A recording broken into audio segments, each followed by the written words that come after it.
Welcome everyone to our Wednesday night meeting of Southwest Writers. And tonight's speaker is Jim Tritten, and he's going to be presenting Short Stories Are Fun, which I agree with. So Jim is a retired Navy pilot. He lives in Corrales, New Mexico with his Danish author and artist wife and multiple cats. So Jim, take it from here. Thanks very much, Brenda. First of all, make sure everybody can hear me. Yep. Okay, good. All right, so let's open up with first, we're going to have fun. And so why do you want to write in the first place? And that leads into then, why would you like to write something called a short story? So these are some of the main reasons that people like to say that they want to write. They want to write a memoir to leave a legacy. I like the one myself that if you write humor, it keeps you in a good frame of mind, and it's an antidote to watching the news, which I also don't do anymore. And then it keeps you busy. It's an antidote to the honey-do list. You get your ideas out there. If anyone's got opinions, you want to get your other people to know what they are. Social interaction became a big deal during the pandemic. I mean, we all like to be with other people, and being part of a critique group can satisfy that itch. For those of us like myself who've got PTSD diagnosis, it helps you process bad things. And then it keeps the little gray cells active, as we all know Hercule Poirot talks about, the antidote for dementia, perhaps. So let's go into some definitions. What is a short story? And I like to tell people to think about a short story as something that you do when you're sitting around the dinner table and you're telling a story, or you're at a restaurant or a bar at a reunion and you're telling a story. It's not a long thing. You're not telling a novel. You're telling a short story. It is still fully developed. They've got themes, but they're not as elaborate as novels. Usually only one conflict and a few characters, not 800. Or whoever has what's the correct number for how many are in War and Peace? Isn't it 800 something? A short story is generally fiction. It's a tale told by a storyteller. If it's based on reality, then that's historical fiction or creative nonfiction, and a short story converts easily into a chapter in an anthology. But a short story is not a short novel. So let's talk about some of the differences. Think of a scene or a chapter in a novel. If you don't normally read short stories, and there's lots of people who don't, consider reading just the chapters in a thriller and see if they can stand alone, or prologues. They have to stand alone. The length will determine what types of short stories, and these numbers are totally changeable by whoever's asking you to write it. Generally, flash fiction is going to be 1,000 words or less. I've seen it advertised at 100 words or less. Short stories I've seen advertised to people looking for short stories up to 13,000 words. You may need to plan a little bit more than you do in a novel, because you know your story's got to fit into that word count. Whatever it is that the publisher is saying that they want, that's what you've got. You can't go over it, like Rose was talking about in the current contest. You know, if you don't meet the criteria, you don't even get looked at. One of the things you got to do in a short story is get the setting and the time quickly. You don't have time to build up a slow, you got to let the reader know right away where we are, what's the time frame. And if you have a short story that you want to tell that involves massive amounts of world building, a short story is probably not the right vehicle for you. Short stories generally have smaller casts of characters. You still need character development, but you don't have as much depth, but you still have a character, and minimal backstory in a short story. And you can get away with more narrative and less dialogue than in a novel. Generally, a single conflict is what you're going to find in a short story, and a resolution. And the resolution can be as late as the last sentence in a short story. That works. Whereas plot twists at the end of a novel sometimes cause the reader to think that they've been cheated. If they've been told something all the way through, 80,000 words, and then there's a twist at the end and says, no, no, no, that's not what really happened. It was all a dream. Well, that only works in Somewhere Over the Rainbow, and that's not the right name of the book. I can't, I just drew a blank. What's Judy Garland sing? Somebody must know the name of the book. Wizard of Oz. Wizard of Oz, yeah, okay. So, I mean, that's a novel with a twist at the end that says, no, everything we told you was a lie. It was all fantasy. Short stories don't have epilogues. Readers expecting to be able to finish the short story in one sitting. And if you have a really complex story that you want to tell, this short story is probably not the best vehicle. Still going to have a beginning and a middle and an end. No introductions, prologues, or author's notes.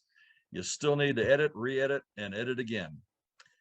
Not all stories can be told as a short story. And you want to focus on a single thing, a single event, a single character, and that'll work well with a short story. So then why write them? Well, they have fewer words, therefore they can take less time. And they generally are less complicated than a novel, and they can be building blocks for your chapters, or building blocks for you to learn the skill of writing a chapter, because novels are lots of chapters. The return on investment, your time, can be really high because you're going to get lots of feedback faster using short stories than you are with a novel. If it takes you a year to write a novel, it may be a year before you're comfortable letting anybody see it. It's not going to take you a year to write a short story. And for those short stories that are not meant to be published, they're just meant to be written, you get the internal satisfaction of having gotten that story off your chest and told those bastards. So what kind of short stories? There's lots of them. There's memoir. It's a great place to start. Subjects that you know something about, you know, from work. That's a good place to start. What are the kind of stories you like to read? Or you got a themed anthology or a magazine. Those are a good way to come up with topics for short stories. Responses to prompts. We all went through that in February when SouthWest writers put up a list. Okay, we're going to have a contest. Here's the writing prompts. You're going to write about this or this or this or this or this. And another thing to do with short stories is to experiment. I hate to see experiment on an 80,000 word novel, although people do it. If you don't know if you like to write, like I heard somebody say that they didn't know that they like to write romance, and now all of a sudden they are a romance writer. Well, that's a good way to find out. Write a romance short story and see if you like it, see if you can do it. Where do the ideas come from? I get lots of questions about that. And, you know, some people think they come best from when you're in the shower. Think back to the stories that you've been telling for years. You know what I'm talking about.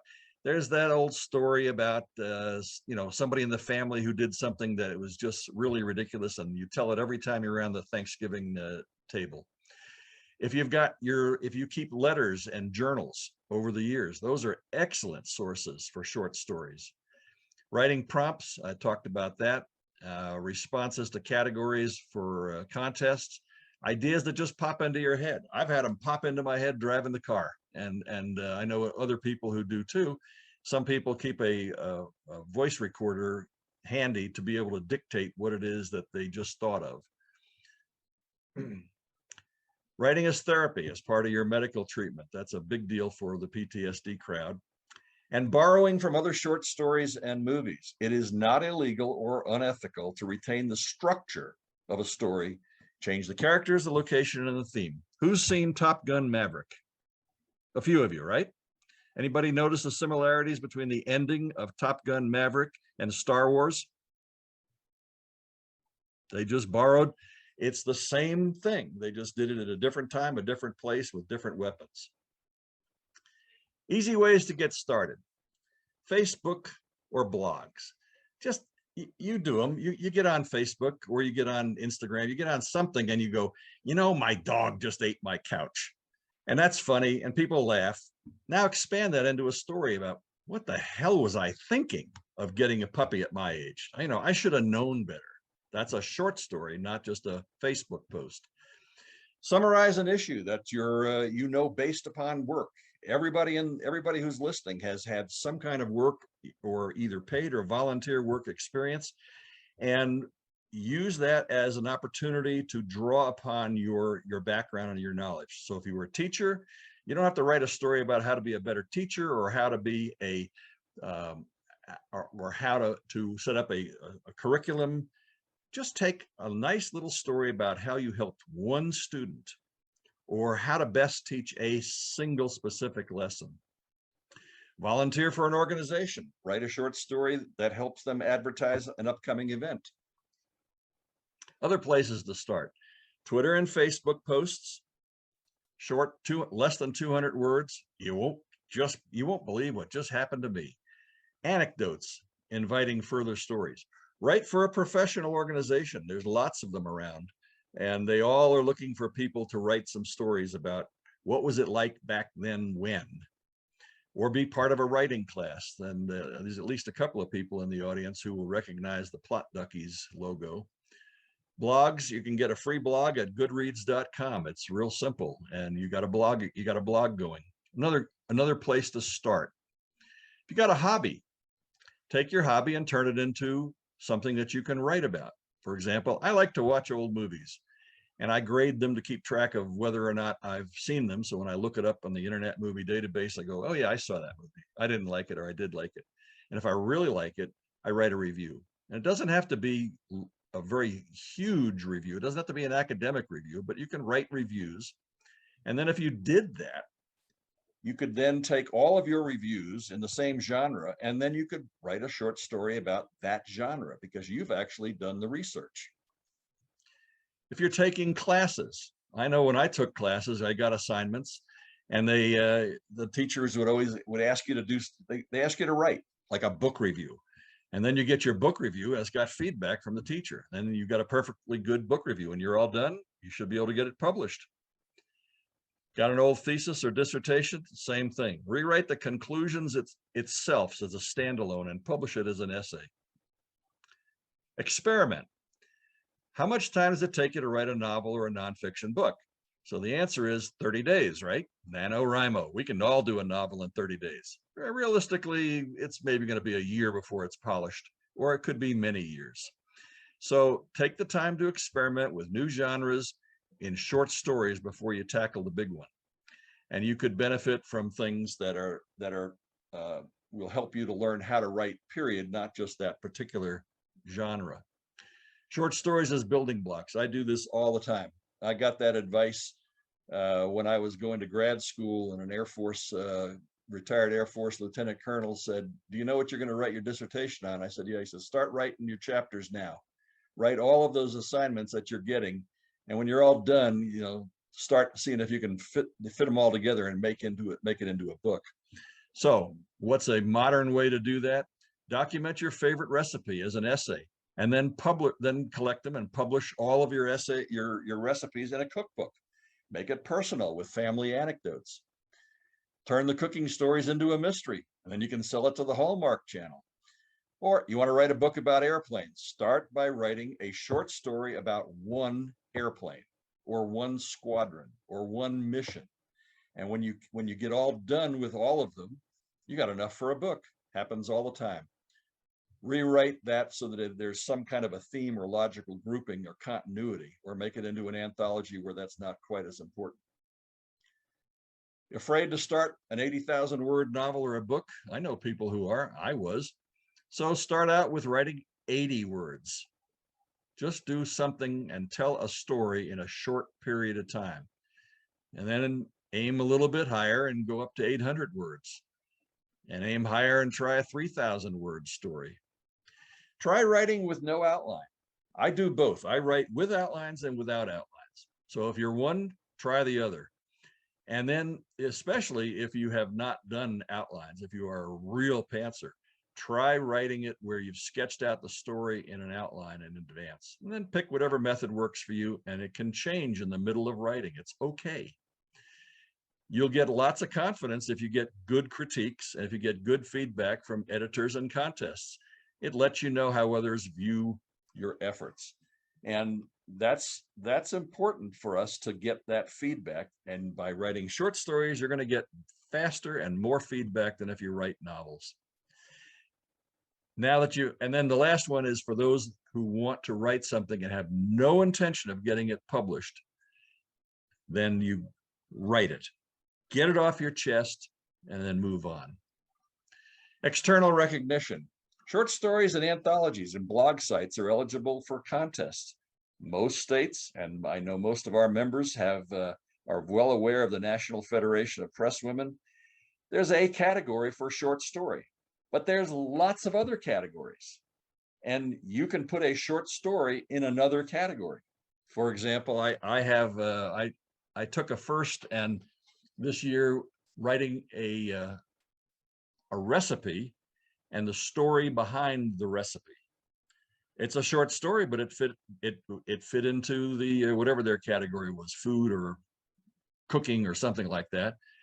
I won and I've won something at the national level, and I don't know what it is. I'll find out on Friday or Saturday night. For those veterans in the audience, or for those of you who are married to veterans, there's an annual Veterans Creative Arts Festival, and they only take short stories, and the maximum you can write is 1,000 words for them. And then win some of these things, and you add award-winning author to your author pages at Southwest Writers, the query letters you send in, and the bios in your book. And you'll feel better when you get recognition for your writing. I do. Okay, how to get the stuff out there. Again, I'm going to say it again because in the realm of short stories, it is permissible to never be published.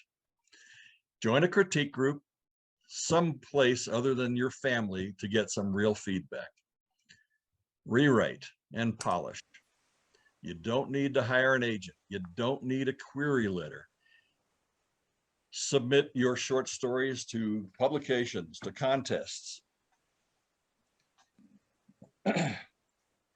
When you're writing and somebody else is going to decide whether they think it's good, that's different than writing for yourself. Facebook has got excellent sites if you want to find places has outlets for your short stories.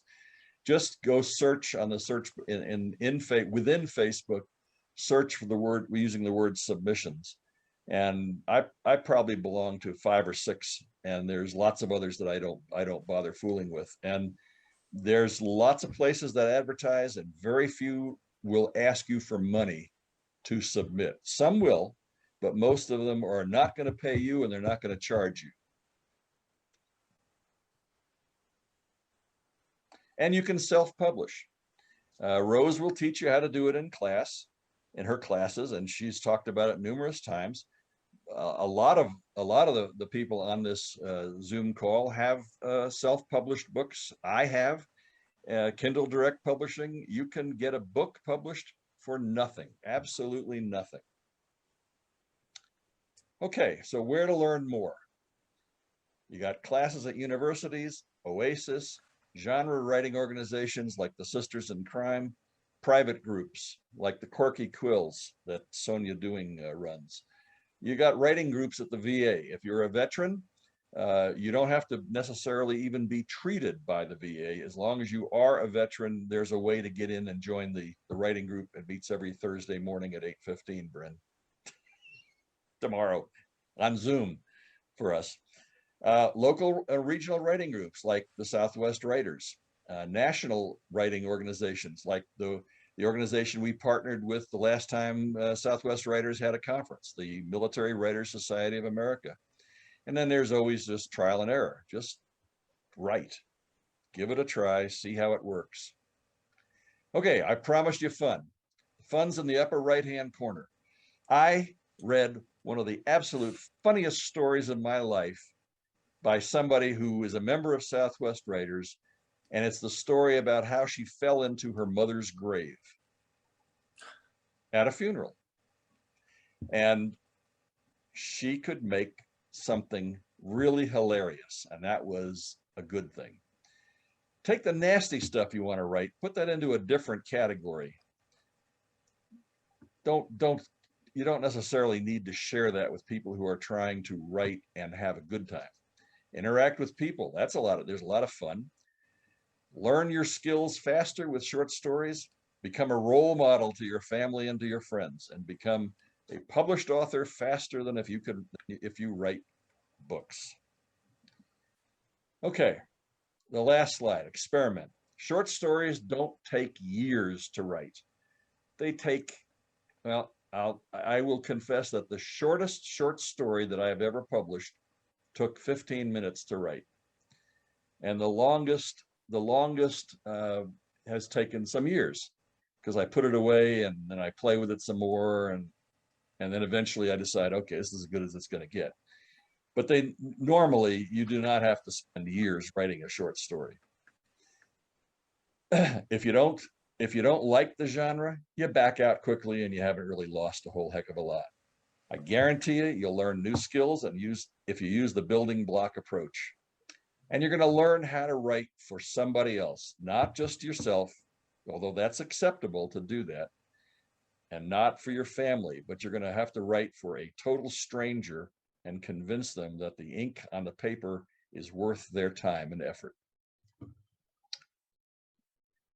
Okay, if you want the slides, there's my email. I'll leave that up for a few minutes. I've got some backup slides if we want to go into additional topics, or we can stop here at the 20-minute point and open it up for Q&A. Your choice, Brenda, you're in charge. I vote he keeps going. This is great. Yeah. If you've got more slides, Jim, keep going. I got 4. It's the same kind of idea. Experimenting with characters. If you're writing fiction, you need to have developed characters.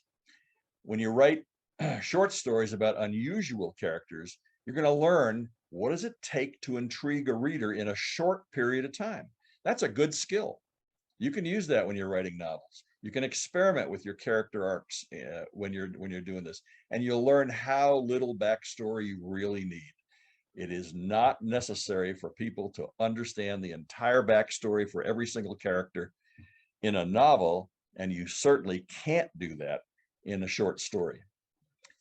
With characters, you learn how to master dialogue. You might as well learn point of view while you're at it. And men, we're going to have to learn how to master those emotions. You know, us guys, we've got anger and humor. We got those down pat, right? It's all those other ones that are the problem, and you're going to have to figure them out to write even a short story. Experiment with plot. You need to know that there are themes throughout your story. That's easy in a novel. You got that one, I'm sure, down. But you got to do the same thing, sort of. But it's only going to probably be one theme instead of multiple themes. You're going to need the theme that expresses the concern. It's going to peak, and then just like in a novel, but it's going to be done a lot quicker. Another easy technique in short stories is to write a short story with bookends. I do that frequently. I'll have the title and the last words of the story identical. And if it's not necessarily the title, it's the beginning and the ending. And then the reader hopefully goes, oh, okay, now I know why he put that in up front. With a short story, you're going to learn how to eliminate data dumps. Do you really need all that background info? And practice that. You can practice satisfactory endings for that genre. I know I heard somebody saying when they were talking about romance, well, I had to understand that a romance is a happy ending. You're right. If it's not a happy ending, it ain't a romance.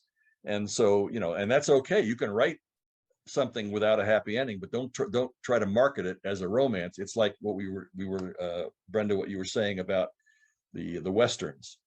There are rules, and there are certain ways that they are expected to come out. Romance is one of them that is cut and dry, happy ending. Whereas a crime short story could go either way. Experiment with a partner. I love to do this, and I have done it my whole writing life, which includes the time I worked in the government. An easy way to do that is a male and a female character, writer, and then each one of them is the spokesman for that particular character. Or one person does the research and the outlining, and the other person does the writing. It doesn't matter what works. You'll probably do I mean, unless you absolutely want to write something totally on your own, which is okay, you can also try the same thing with another partner and learn what you don't know about how to write from that other partner. And here's the example that I like to use from one of my collaborators that we were writing something about, we were writing a scene where two guys who've known each other since college walked into a bar, and the words that were turned over to me were not realistic. It was a female writer, and I said, no, that's not the way two guys would talk. They'd say this. And then her answer was, well, my husband doesn't talk like that. And my answer was, yes, he does when he's out with the guys. So you can learn a lot by writing with a partner, and doing that with short stories doesn't mean you have to be a partner with somebody in books. So you can get what you need to learn by writing with a partner, and then later keep that knowledge and move on your own. Experiment in totally new genres. You know, I don't care what we're writing these days, you're probably going to have a romance scene in it. If you don't know how to write romance, guys, that's most of us, you know, you're either going to have to learn or practice and try to do it. Write some romance short stories to learn how it works. And I say that because the turnaround time is incredibly short for romance, because the demand from the market is incredible. There are people who read a romance book a day. So, or write a historical fiction short story to learn how to do the research and not include it in the short story itself. You know, there's somebody on this on this Zoom call who likes to say, you know, my research was showing. It's just, you can't do it, and so learn how to do it in a short story rather than in the novel. Writing science fiction, wow, that's hard. It is really hard because you got to world build and avoid doing data dumps. At the same time, you realize that the story is not about the world. The story has to exist. So if it's a mystery, happens to be set in a new world, and you got to carry a theme, a genre through your science fiction, so that it's not just all about how the world works. I think that's, no, there's one more. This one was, oh yeah, I think it says it's hard to make money when you're writing short stories. It can be done. Contests that can be very lucrative. Take a class on writing for magazines. They pay by the word, and I can't remember who teaches it, but I know one of our folks teaches how to write for magazines, and I've made a lot of good money on writing for magazines.